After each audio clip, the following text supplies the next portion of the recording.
How's it going, everyone? Ben from Augment Guitars here, and today we're going to be continuing the eBay Telecaster build.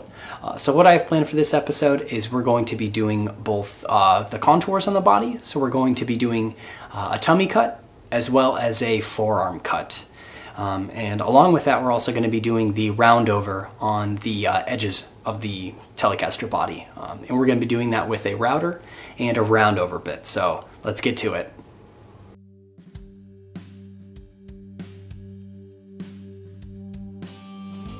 The first job we're going to tackle here is to cut out the forearm contour. This adds a great deal of comfortability while playing, and it looks pretty good too. So I like to secure the body to the workbench by placing this rubber anti-slip mat underneath, and then I use two of these Irwin quick clamps to clamp it to my workbench.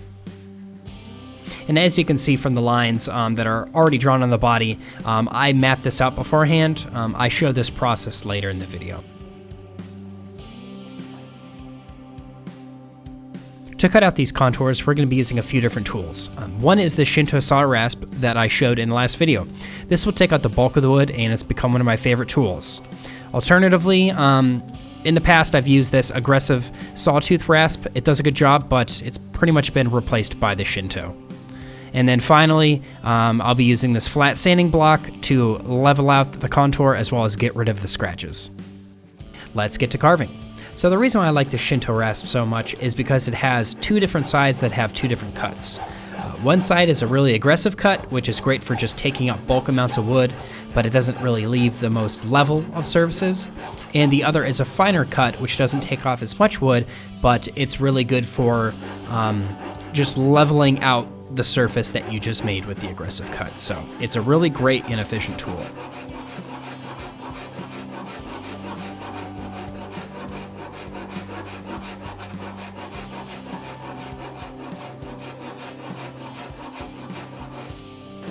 We're making great progress on this. Just keep filing down until you reach those lines.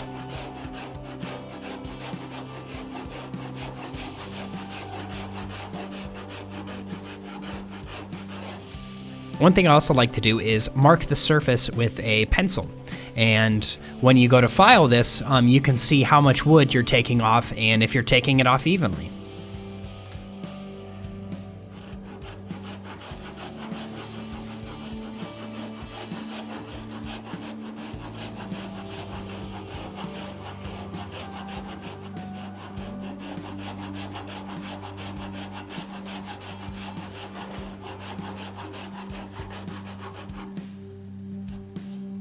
Using a straight edge, we can run it along the contour and see if there's any high spots.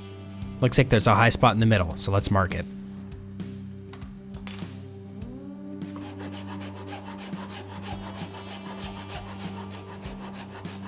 Since we are pretty much to the bottom of the line, I'm going to switch over to this flat sanding block. And what this is going to do is finish leveling this contour out, as well as getting rid of the aggressive scratch marks that the rasps left.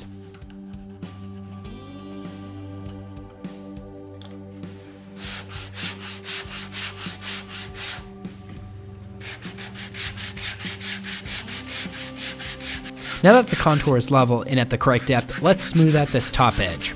I'm using the same sanding block and the same grit sandpaper just to round over this contour. We want it to be nice and comfortable with no sharp edges.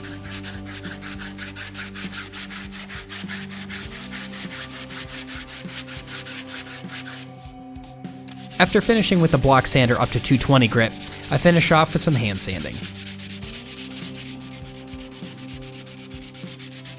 That's one contour down, one more to go. And don't worry, we'll finish off rounding over that one side later in the video. Up next is the tummy cut. I measure out the length of the contour, which is going to be about 13 inches, and I got these measurements from another Telecaster that I have at my house.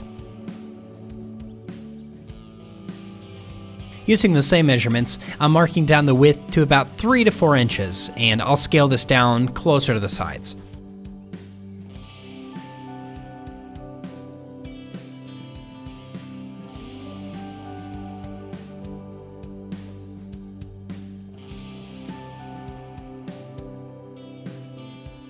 And here you can see me rough sketching out the contour.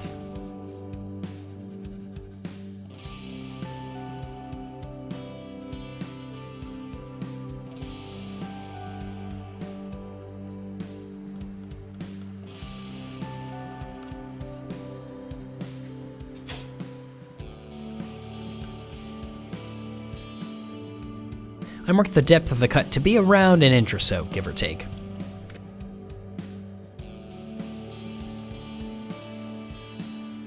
And just like the width, I rough sketched the depth scaling down closer to the bottom of the guitar body. Now, it's back to more carving.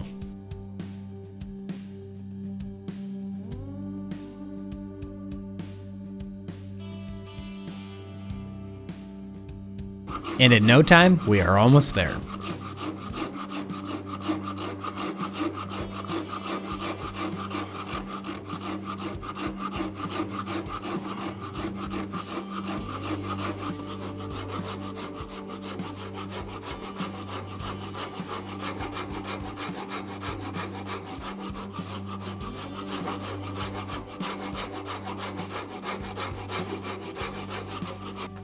Just like the contour before it, we're going to be using the block sander to level everything out and remove those scratch marks.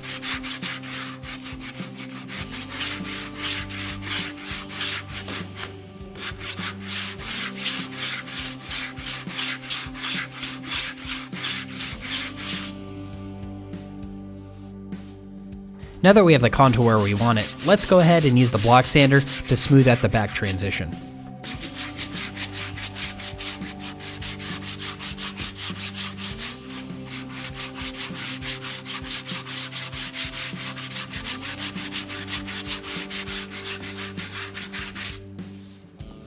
And just like that, the contours are done. That wasn't so bad, was it?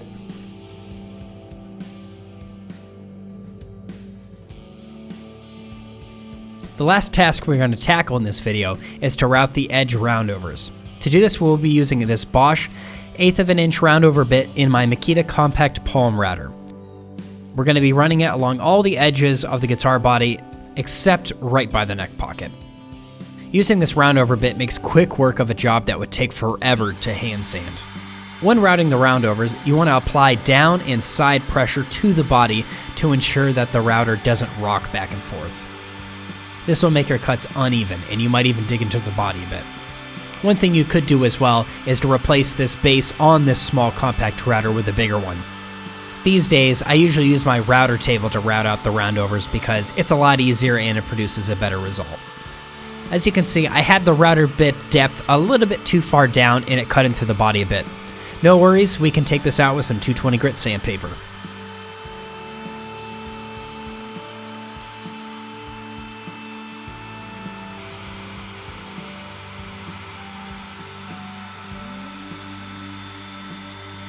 Let's go ahead and sand down these edges.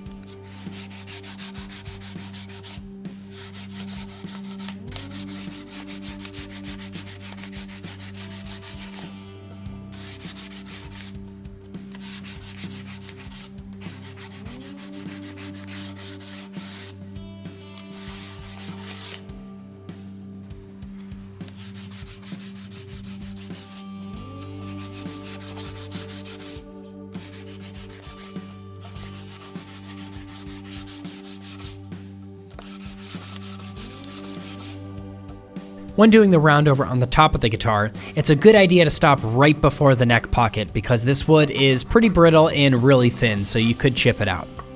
I like to finish this off with a file and some sandpaper.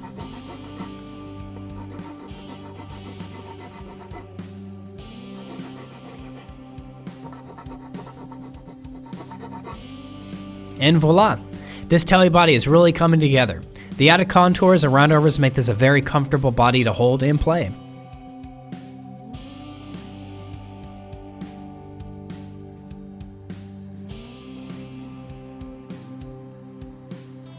And that's going to be it for this episode. In the next episode, we're going to be going through all of the parts that I just bought for this build. So I'll see you next time, and thanks for watching.